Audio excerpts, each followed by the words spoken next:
Oi bebês, oi amores, estou aqui hoje fazendo café de bico, olha joias, olha o poder, olha aqui, o cabelo todo arrumado, ela Ivete Sangalo, eu gosto de ver, sabe que rima com Ivete, que rima com chiclete, eu estou aqui hoje para brilhar, eu não vou hoje de jeito nenhum, gente, andar, hoje eu vou desfilar, olha a minha música, ela desfila. E agora, bebês, vamos começar a nossa videoaula. Pega o papel, pega a caneta e no final, quando você assistir minha videoaula, dá aquela curtida e deixa aquele recadinho que eu vou amar.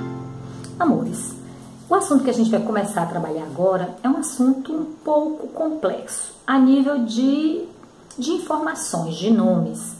A gente vai trabalhar a química ou a bioquímica da célula. A gente vai trabalhar substâncias inorgânicas e as substâncias orgânicas. Lembrando que todas as células têm na sua composição essas substâncias. O que vai diferenciá-las, obviamente, vai ser dentro do reino e das próprias atividades que essas células vão realizar. Ok, amores?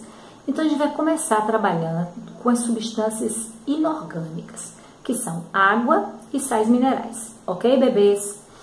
A água, ela equivale à substância que está em maior proporção dentro de uma célula. Ela chega a ser 65% a 67% de todo o conteúdo celular. E a água, gente, ela realmente, dentro de uma célula, ela vai ter algumas variações. Ela vai variar de acordo com a idade. E é triste isso. Porque quando a gente é jovem, amores, é difícil que a gente não vai envelhecer. Essa carinha lindinha que você tem aí, carinha de bumbum de bebê, um dia, amores, vai acabar tudo. Vai acabar. Você vai enviando. Você era uma uva, olha que linda. Vira uma uva passa. Ou um maracujá. Bebês. O famoso maracujá de gaveta. Não tem pra onde correr, bebês. Não tem. Uns envelhecem mais rápido, outros demoram mais, outros envelhecem com mais dignidade, mais belos. Mas, amores, não tem jeito, a idade é cruel, você perde água. Como você perde água, consequentemente a célula enruga. Ela fica toda encolhidinha. Ou seja, a quantidade de água no indivíduo vai variar de acordo com a idade, de acordo com o hábitat. Olha uma água viva, olha um fungo. A diferença de água entre eles é muito grande, por causa do ambiente onde esses seres vivem. E ela vai variar também, amores, de acordo com os tecidos. Uma célula com grande atividade metabólica, como um neurônio, tem mais água. Uma célula do tecido ósseo tem menos água. Então, essas são as diferenças básicas entre a quantidade de água que pode variar nos indivíduos. A água, amores, é considerada o solvente universal. Ela também é a grande responsável pela passagem de substâncias pela membrana plasmática. Ela é o local onde ocorrem as reações químicas. Ela é muito importante como reagente. Olha a fórmula da fotossíntese, ela aparece como reagente e como produto. E na respiração celular, olha a fórmula, ela aparece como produto. A água, amores, também funciona como isolante térmico. Olha essa garrafa de vinho aqui, ó, geladinha nesse balde de gelo. Então imagine a situação, para que ela não perca a temperatura para o meio, o gelo ele está funcionando como isolante térmico. Então no nosso corpo, essa água que existe entre os tecidos, amores, vai ter a mesma função. A água vai ser importantíssima para manter a temperatura dos animais de sangue quente constante, ok? Agora vamos falar um pouquinho, amores, das propriedades da água. A água, ela tem uma característica muito interessante, que é a coesão entre as moléculas de água. Essa coesão aumenta a tensão superficial, fazendo com que alguns animais, amores, consigam até andar na água. Olha aqui a imagem. Agora você não vai conseguir fazer isso, né, meu amor? Agora, esse animalzinho chamado libélula, mais conhecido popularmente como lava-pontinhos, ele consegue andar.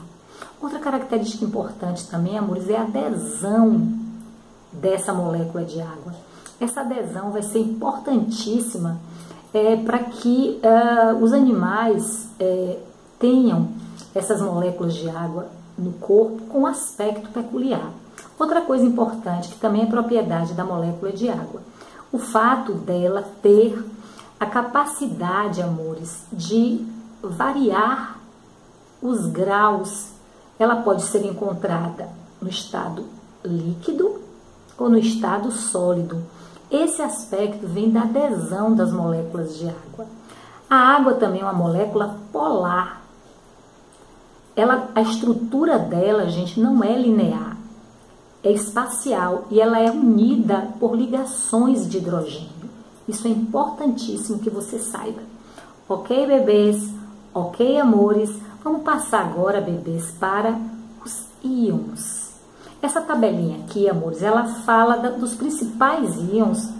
Isso aqui tem o básico de todos eles. Então, dá uma olhada nessa tabela, fixa bastante ela. Agora, eu queria chamar a atenção para o íon cálcio, por exemplo. O íon cálcio, amores, ele é responsável pela contração muscular. Ele é importante também na coagulação do sangue e no fortalecimento dos ossos. Só que esse íon cálcio, ele vai ser controlado por duas glândulas no corpo da gente, que estão localizadas aqui, a tireoide e a paratireoide. A tireoide produz um hormônio chamado de calcitonina, que é hipocalcemiante.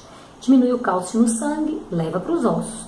E a outra glândula, chamada paratireoide, ela produz a paratirina ou paratormônio, que tem função hipercalcemiante. Tira o cálcio dos ossos e manda para o sangue. Amores, se essas glândulas entrarem em disfunção, você pode ter problemas de calcificação, você pode ter problemas de fadiga muscular, inclusive problemas de hemorragia, que podem inclusive interferir no seu ciclo menstrual. E mais uma coisa que é importantíssima, esse esqueminha, amores, da coagulação do sangue. Isso aqui é uma coisa que você tem que aprender. O cálcio participando como catalisador. Ele vai transformar a protrombina em trombina, juntamente com a tromboplastina e a vitamina K, para depois essa trombina converter o fibrinogênio em fibrina e o sangue da gente coagular. Aquele coágulo que se forma, evitando o processo hemorrágico, ele é potencialmente controlado pela vitamina K, pelo cálcio e pela tromboplastina. E é um cálcio muito importante, cai muito nas provas. O outro íon também é o iodo. O iodo, ele é um íon que no nosso corpo é controlado também pela tireoide, através de um hormônio chamado tiroxina. E a gente tem algumas situações de hipotireoidismo e hipertireoidismo, quando esse metabolismo do iodo não é feito corretamente.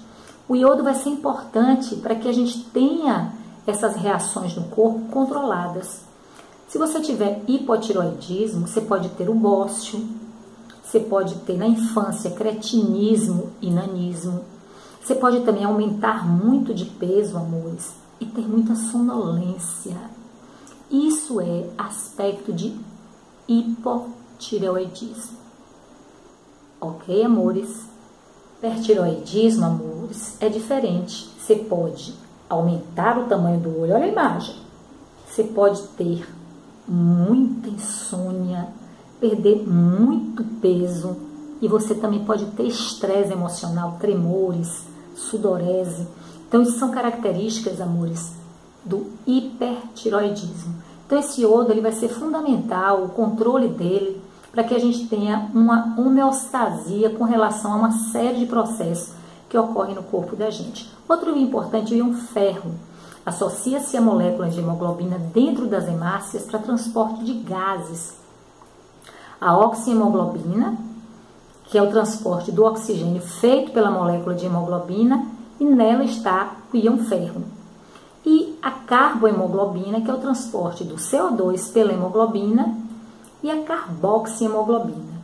Então, quando se fala de transporte de gases, e de situações em que o monóxido de carbono, formando a carboxihemoglobina, pode provocar no indivíduo um caso de anóxia cerebral, porque ele é uma molécula estável e acaba tomando o lugar do oxigênio na molécula de hemoglobina. Então, o íon ferro também é muito importante. Amores, os outros, a gente mostra de novo a tabela, lembrando que cada um deles tem uma participação importantíssima no corpo da gente. E agora, amores, vamos para as moléculas orgânicas. Vamos começar com carboidratos. Os carboidratos, amores, são moléculas altamente energéticas. São os açúcares glicídios, glucídios ou hidratos de carbono.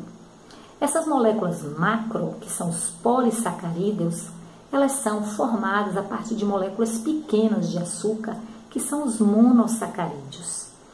Nós temos a necessidade de ter essa molécula no corpo porque ela é facilmente quebrada. Então, você disponibiliza de ATP muito facilmente com o consumo de carboidratos. Agora, claro, o amido é um carboidrato de grande índice glicêmico. Para a gente é muito mais difícil quebrá-lo, então você precisa consumi-lo se você estiver praticando, por exemplo, atividades físicas intensas.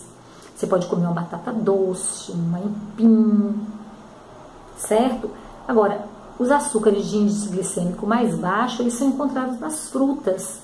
Então, você consome eles e vai ter, obviamente, uma produção de energia e uma quebra muito mais fácil, porque o açúcar que está nas frutas é um disacarídeo, como a sacarose ou a glicose.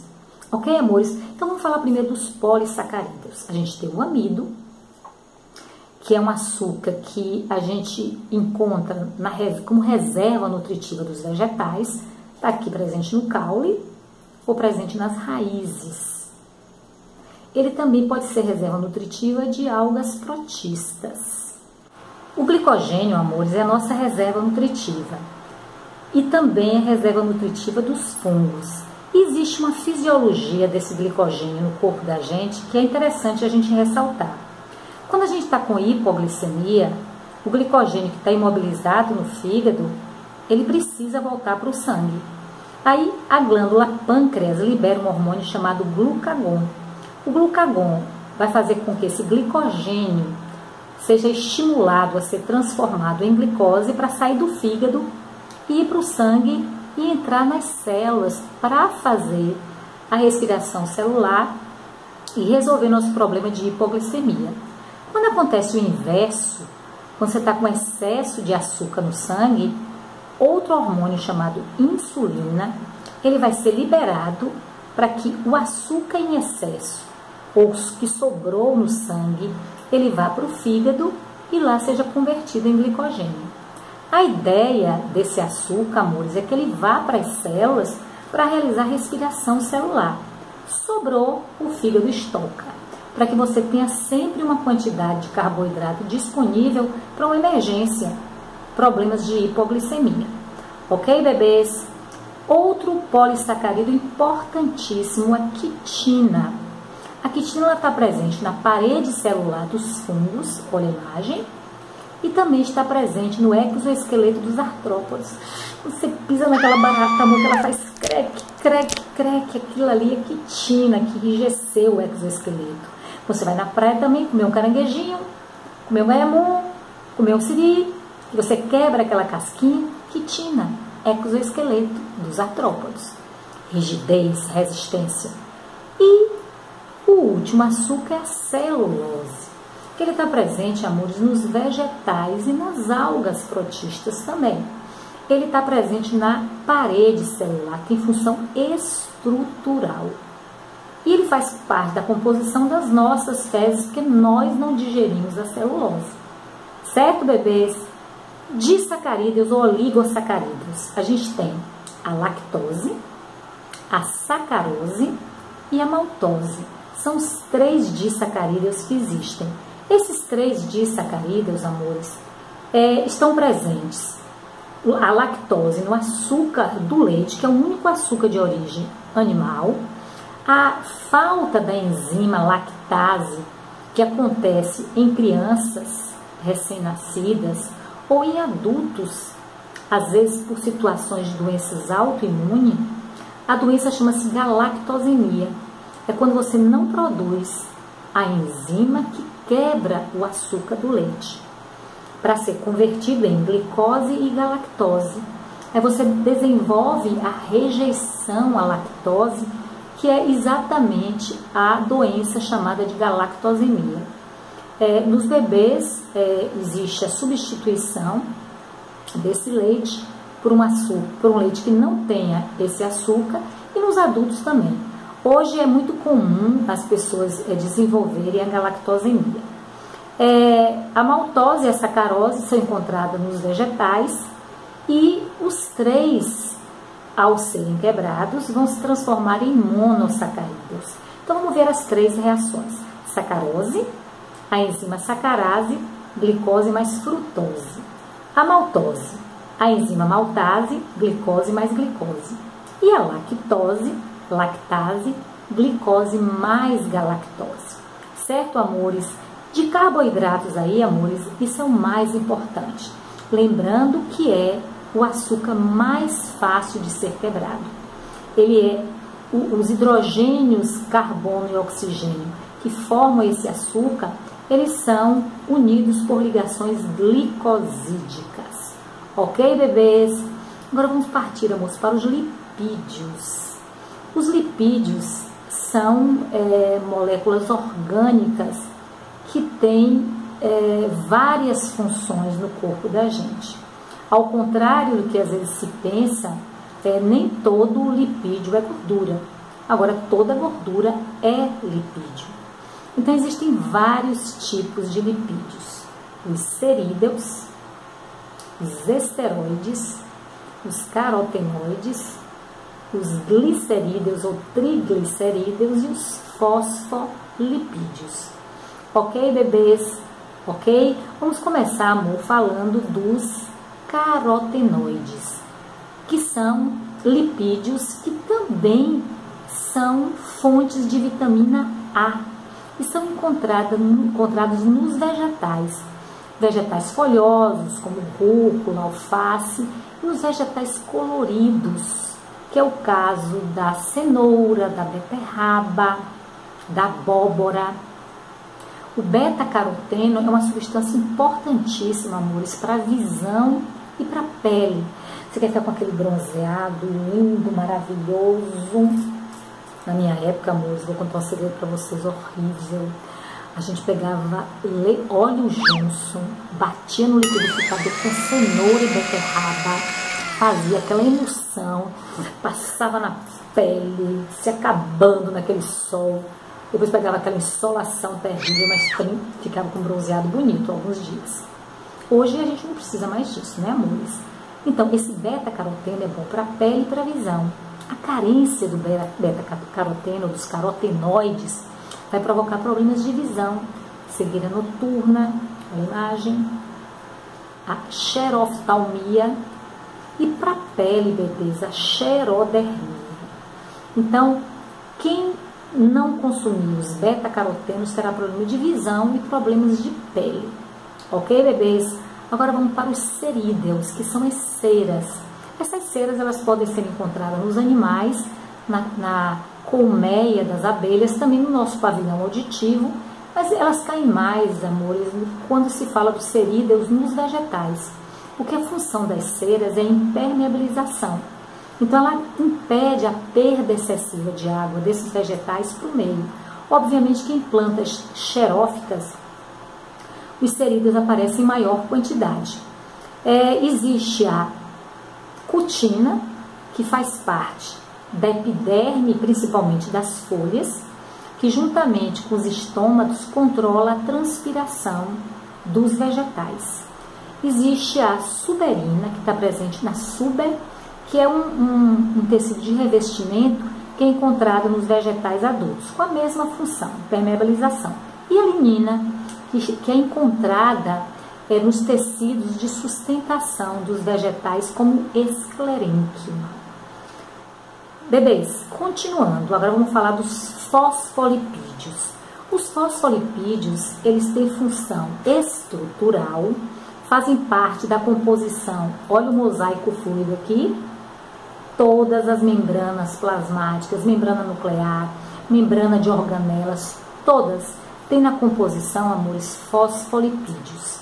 Então, a principal função dos fosfolipídios é estrutural.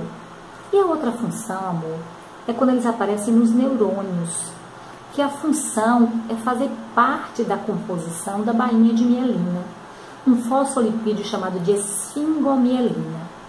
E é bom lembrar, amores, que a carência na produção de algumas enzimas que quebram esses lipídios e que iriam formar fosfolipídio podem fazer o indivíduo desenvolver doenças gravíssimas, como a doença chamada adrenoleucodistrofia ou leucodistrofia metacromática, que é uma doença que acontece somente com meninos e que ela se manifesta entre 8 e 12 anos de idade. Ela é transmitida pelo cromossomo X da mãe e ela é conhecida na genética como uma doença ligada ao sexo. Ela é uma doença letal e leva os meninos à morte ainda na fase da puberdade, entre 10 e 12 anos. E ela é muito lembrada, amores, no filme Óleo de Lorenzo. Está aqui a imagem do filme e do aspecto de uma criança com essa anomalia. A outra doença, amores, que também ocorre em função do comprometimento na produção de lipídios, fosfolipídios, que é uma doença degenerativa conhecida como esclerose múltipla, que a doença ficou conhecida através do físico, Stephen Hawking, que inclusive foi um filme que concorreu ao Oscar o ano passado. Está a imagem aqui de Stephen, que desenvolve um dos piores tipos de esclerose múltipla. Doença degenerativa, ausência da produção de fosfolipídios. Ok, bebês? Ok, amores? Agora vamos falar dos esteroides. Para os malhadores, para aquele pessoal que gosta de consumir testosterona para ficar bonito, amores. Coloca uma coisa na cabeça. A menina quer um menininho para namorar. Ele não precisa ter músculo, ele tem que ser um menininho. Tem que amar ela, tem que querer bem a ela, tem que chamar ela de meu amor, tem que dar flor, levar para o cinema, levar para jantar, abrir a porta do carro, puxar a cadeira e outras cositas mais. É isso que a gente quer. Ninguém quer músculo, bebê. Para que tomar testosterona? Para ficar assim? Ai, que feio, horrível. Gente, para todo gordinho, tem uma gordinha. Para o magrinho, tem a magrinha. Então, para de querer ser o que você não é, para depois não estar aí, sem poder fazer as coisas. Porque toma o esteroide, aí chega na hora H, o negócio não acontece. Você pode ter impotência sexual pelo consumo excessivo de anabolizantes. E o esteroide, que pode realmente fazer isso, é a testosterona. Gente, o esteroide mais conhecido, ele é o colesterol. O colesterol, ele vai ser responsável pela formação de vitaminas lipossolúveis A, D, E e K. Ele vai fazer parte da composição da membrana plasmática de células animais, só animais, colesterol mais fosfolipídios. E vai fazer parte da composição dos hormônios andrógenos, bebês, produzidos pela suprarrenal, testosterona e estrógeno. E essa testosterona famigerada que vocês consomem através dos anabolizantes pode levar vocês à impotência sexual. Aí você vai levar a menina para o motel e ficar fazendo o que lá? Tocando violão? Lendo poesia? Hein? Conte aí, como é que vai ser isso? Amor, saia dessa, chega em casa agora, pegue todos os hormônios, os adecas e outras cositas, mas tudo no vaso sanitário e dê descarga. E sai, maravilhoso, esplendoroso, magrinho, seu bracinho fininho, você vai encontrar uma gatinha. Ouça o conselho de Betinha, ela sabe das coisas. E o último lipídio, amor, são os triglicerídeos ou glicerídeos, que são as gorduras. Essas gorduras, amores, elas podem ser sólidas, saturadas. Olha a picanha aqui, ai amor, picanha, ai que delícia. Mas olha a gordura, essa gordura é ruim, ela vai formar o mau colesterol, que é o LDL. Mas em contrapartida, amores, nós temos as gorduras boas, que são os ômegas. Ômegas, eles equivalem à gordura boa. A gente falou há pouco que o LDL é o mau colesterol, e através dos ômegas a gente vai colocar no corpo o bom colesterol, que é o HDL. Então, na realidade, quando você consome esses ômegas, que são representados pelos óleos de origem vegetal, óleo de canola, óleo de girassol, óleo de oliva, as sementes e frutos oleaginosos, castanhas, amêndoas, e também através dos peixes. Os peixes são fonte riquíssima de ômega. O ômega 3, o ômega 6 e o ômega 9. Peixes como truta, sardinha, salmão, esses tipos de alimento, eles vão reverter no nosso corpo o que os triglicerídeos ruins fizeram, que é a gordura vinda da carne, principalmente das carnes vermelhas. Eu coloquei essa tabela aqui, onde fica visível as fontes principais de ômega 9, primeiro. Agora a gente vai ver as fontes de ômega 6 e de ômega 3. Todas essas têm importância na produção de células de defesa, na desobstrução de coágulos provocados pelo colesterol, tanto no coração quanto na região encefálica. Eles dão para a pele da gente também proteção.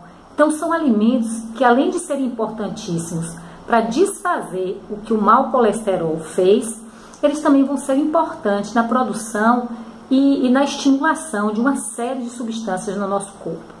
Então não esqueçam, bebês, o consumo de oleaginosas, o consumo dos óleos vegetais de boa qualidade e o consumo de alguns peixes são fontes riquíssimas de ômegas e que vão ser importantíssimos para a nossa saúde. Ok, bebês? Ok, amores? A gente vai agora falar as dicas da Beth. Lembrando o seguinte, amores, vamos falar um pouquinho e relembrar características que eu falei aqui dos açúcares. A principal função dos açúcares é energética, mas também eles vão ser fundamentais estruturalmente. Eles vão fazer parte da composição da parede celular.